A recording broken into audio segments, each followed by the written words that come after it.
So next 30 minutes, we are going to talk about resilience in a serverless application. In this talk, we are going to talk about first the definition of resilience in a software system, and then we talk about why it really matters, especially when it comes to a mission critical application. And then I'll discuss 5 ways that we have improved resilience in one of our mission critical applications. I am Pubudu Jayawardana. I am from Amsterdam, Netherlands. I work as a senior solution software engineer at PostNL, the Dutch national postal service. I'm also a AWS community builder in serverless category, and you can find me in LinkedIn, Twitter, and these blogging platforms talking about serverless and AWS.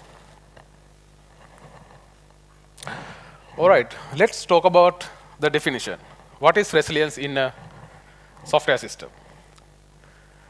Resilience in a software system can be defined as the ability to withstand and recover from any adverse conditions, failure conditions, while maintaining a certain functionality and performance.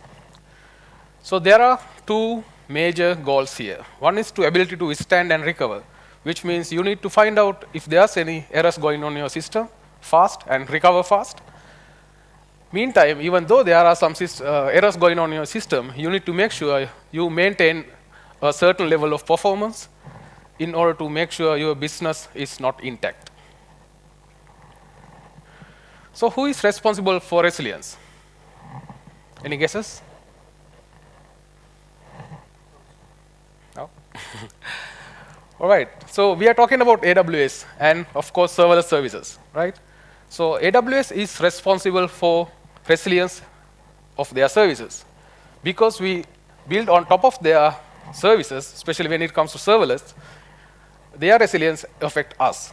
Right? For example, let's say I start a Lambda execution asynchronously. And due to a hardware failure, underlying hardware failure in Lambda service, it cannot start. So it's AWS responsibility.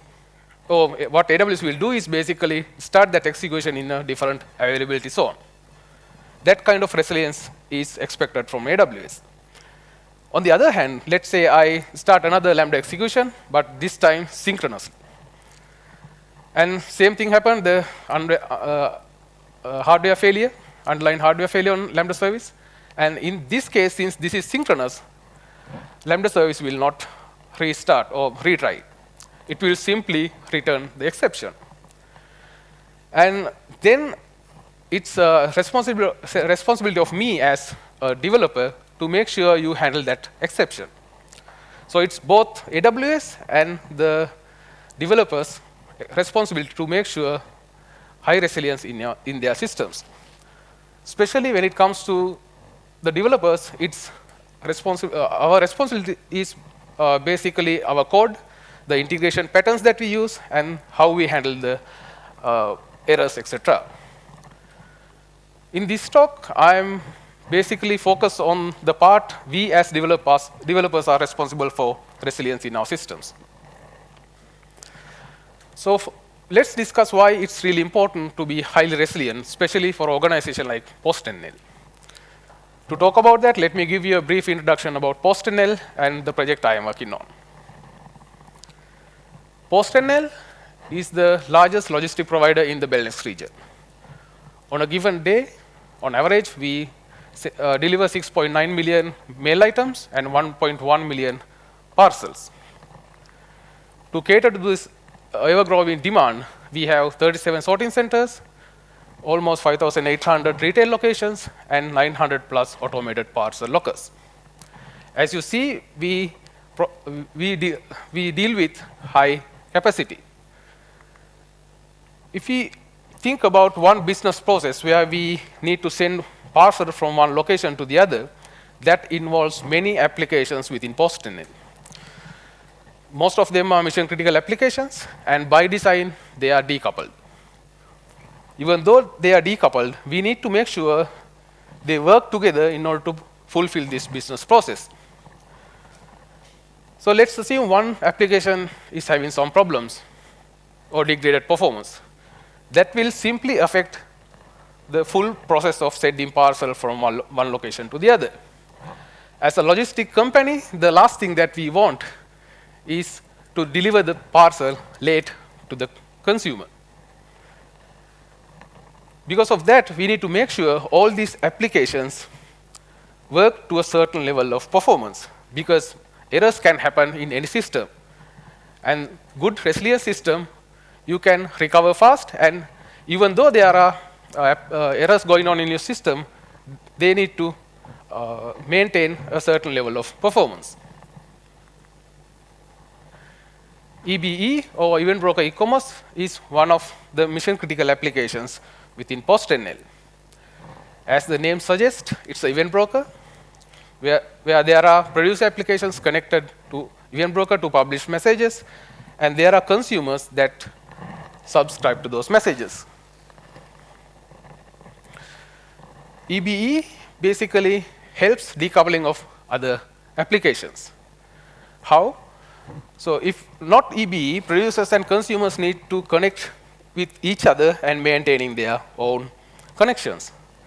With EBE, they can simply connect to EBE and publish and consume messages without any problem. So EBE acts as an integration, as a service. If we go into the technical details, so we use EventBridge as the main router of the messages. And for the producers, we have SQS queues and API gateway endpoints. On the other side, for the consumers, we have SQS queue and HTTP endpoints as the targets. We basically use push mechanism, where we always push messages to the consumer. And in a given day, on average, we process about 10 million messages in this platform. Since there are a lot of applications connected to EBE, it's super important for us to make sure this application runs smoothly and maintain the resilience to the highest standard possible. And our resilience factor is actually determined by how well we send those messages that we received to the consumers without any failures. All right, let's see how we have improved resilience in this system with 5 simple ways. Not simple, but well-designed decisions, I would say. First one is to minimize the blast radius. How we do that is by maintaining independent components. As I mentioned earlier, we have a lot of producers and consumers connected to EBE, right? Still, we share very minimum resources between them. Instead, we maintain a consumer or producer-specific resources. For example, when producer create an event type in our system, or a producer create event type in our system, or consumer create a subscription for that particular event, we create a separate set of resources only specific to this producer or consumer. Those resources can be Lambda functions, SQS queues, alarms, step functions, etc. This way, we can ensure that even one consumer having problems will not affect the rest of the consumers. However, keep in mind, this single tenant approach has its own limitations. So if you didn't design this one well, you might end up struggling with AWS service limits simply because we are dealing with a lot of AWS resources.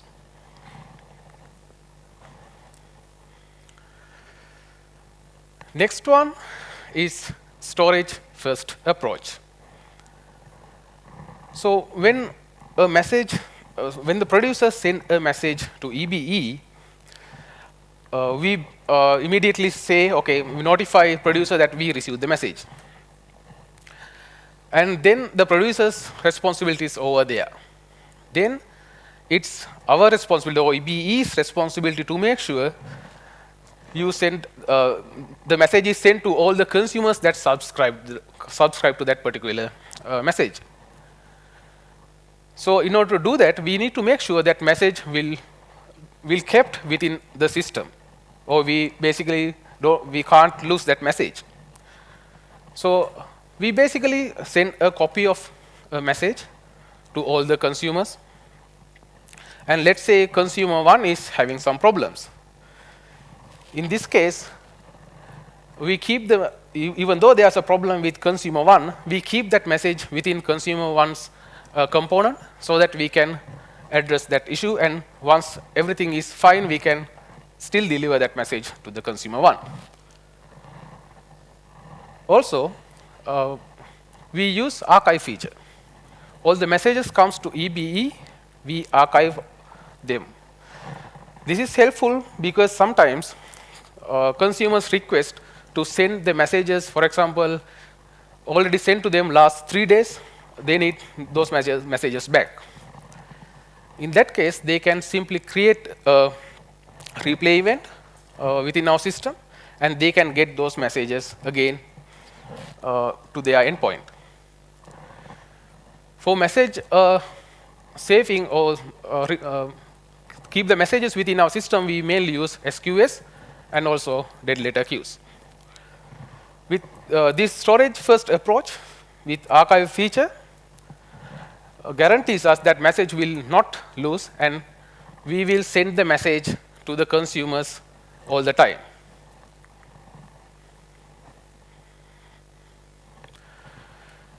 Next option is using dead letter queues. So dead letter queues serves 2 purposes for us. One is actually connected to the previous point where we need to make sure that message is not lost. So this is the consumer component, snapshot of our consumer component, where you can see we use a lot of SQS queues. Most of them are dead letter queues. So something goes wrong in our system.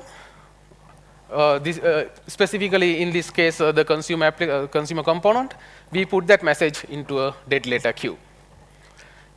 In that way, we make sure that message is not lost. Also, it serves another purpose, which is alarms. So if something goes wrong and a message is available in a dead letter queue, we get notified, and then we know exactly, okay, this particular consumer is having some problems.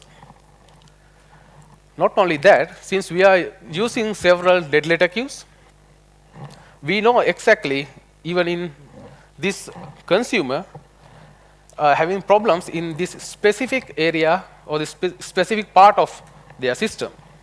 So this gives us a lot of insights about what's going on in our system. There are many AWS services that support dead letter queues natively, and I would suggest you to use dead letter queues as much as possible because they are easy to set up and cheap to maintain, and still it increases resilience of your system a lot. Next one is retries. So if something fails in your system, the fundamental action that we take is retry, isn't it? So we do the same. So if we cannot send the message to the consumer in the first attempt, we retry 100 times within 24 hours. And it is important that we don't retry in regular intervals. Instead, we use exponential backoff and jitter mechanism. This is because, let's say, consumer application is having some problems, and it tries to come back online, and we don't want to exhaust their system by retrying in regular intervals. There's a nice blog post by AWS, how they have implemented exponential backoff and jitter in their SDKs. So have a look. This would be a nice read for you.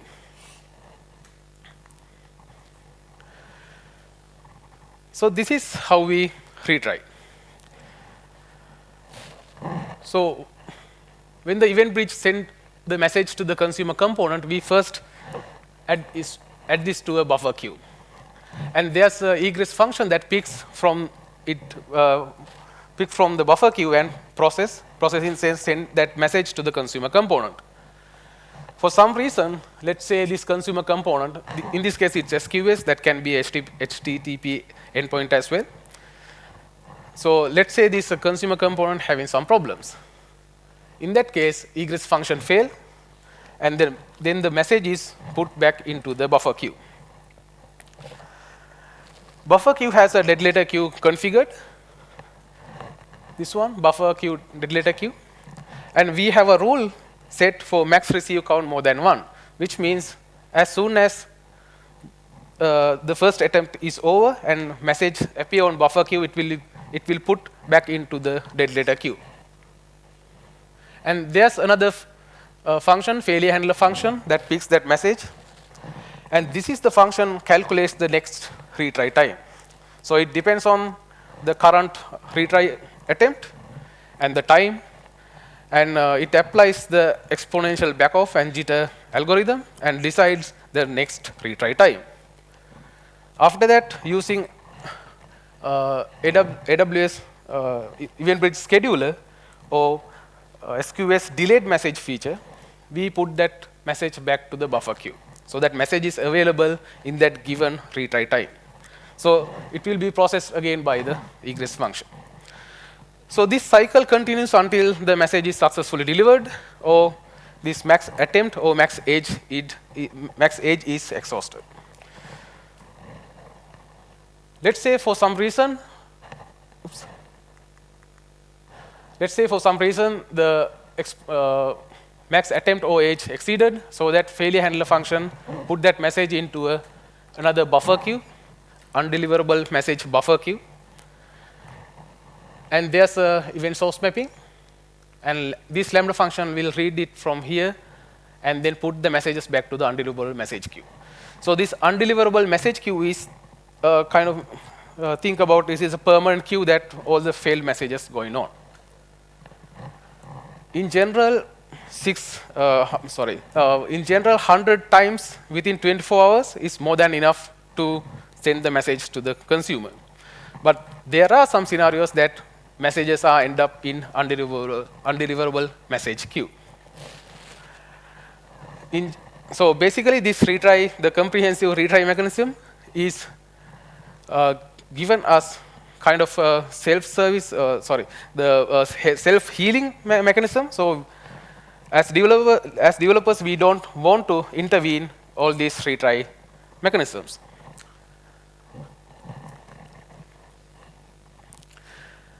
Next decision that we took is redriving. So let's say now we have some messages in the undeliverable message queue, so which is considered as permanently failed. We cannot deliver it to the consumer. And one feature of EBE is that we don't have any knowledge over what to do with that permanently failed messages, because simply EBE is a dump pipe where we deliver messages that we received, and we don't have knowledge over what to do with those messages, and EBE doesn't look into the message and its content. In that case, we incorporate the party that knows about these particular messages. That's the owners of the consumer component. So once the messages are in the permanent failed queue, we send notifications to the consumer component owners, and they can log into our self-service portal, and they can see how many messages already failed. And they have two options. One is to redrive or delete the messages. Let's say they choose to redrive the messages.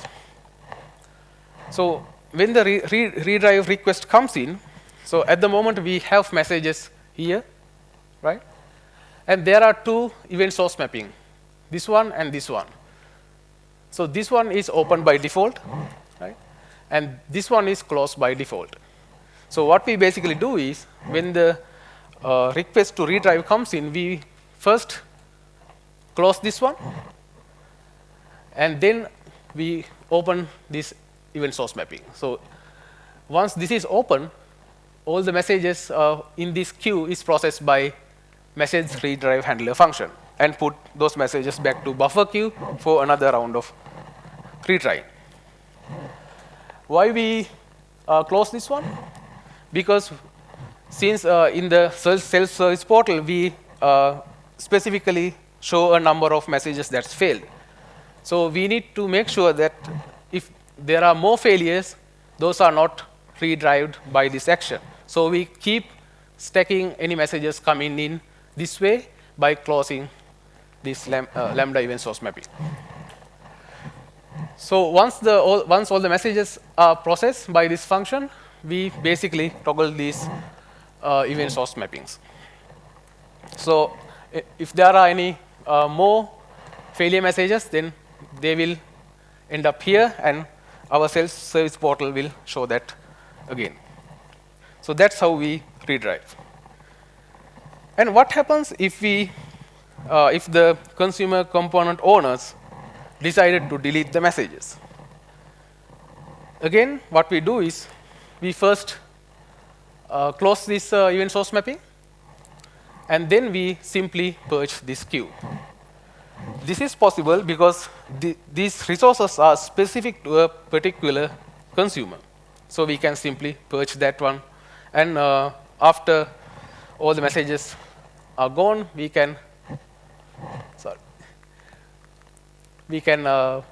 open this event source mapping. So that's how we do the redrive. Why we use this redrive feature? Mainly because we don't have knowledge over processing of that message, and simply we don't want to let those messages unattended. So we get the help from the party that's having the knowledge about those messages and process them. So with that, we almost come to the end of the presentation. So let's summarize what we discussed.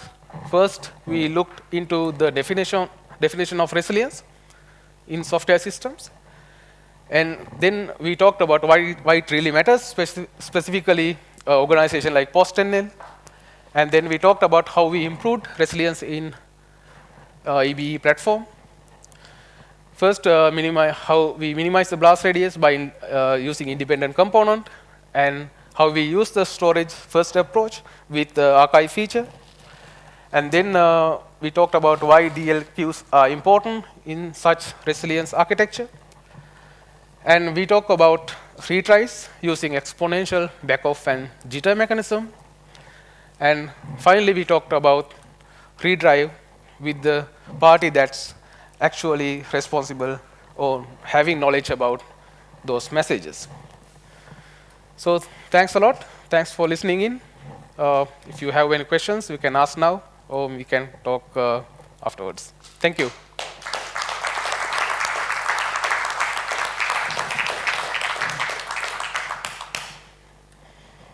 Any questions? No? Yeah. In general, is there any need for having messages in certain order or roughly? So yeah. So message ordering is not supported by this system.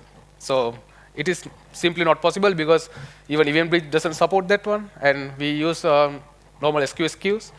And since our main component of our system is EventBridge and it doesn't support the message ordering, then simply we cannot support that.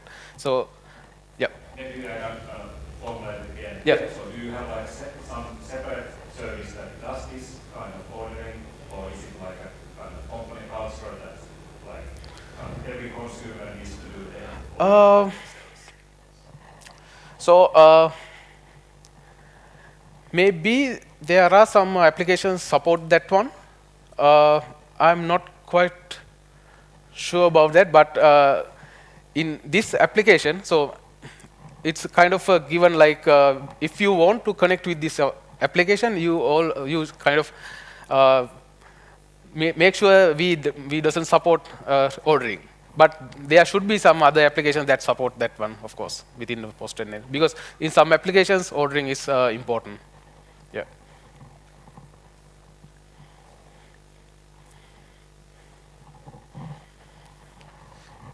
Yep. Yeah. risk from having like centralized bus? Does it kind of introduce risk compared to having like lots of event buses in the company? Well, so our main target is to actually make it as an integration as a service, right? So this basically when other two applications needs to talk to each other, they basically connects to us, right? So of course this sounds like a single point of failure, but since we are dealing with event bridge, right? And so far these years, event bridge given us a kind of good guarantee that it works in these high loads. So I don't think uh, then the problem is if we think about this as a problem, then we might need to switch to other services maybe. But I don't think so far we have no, I mean, there's no problem with this setup basically.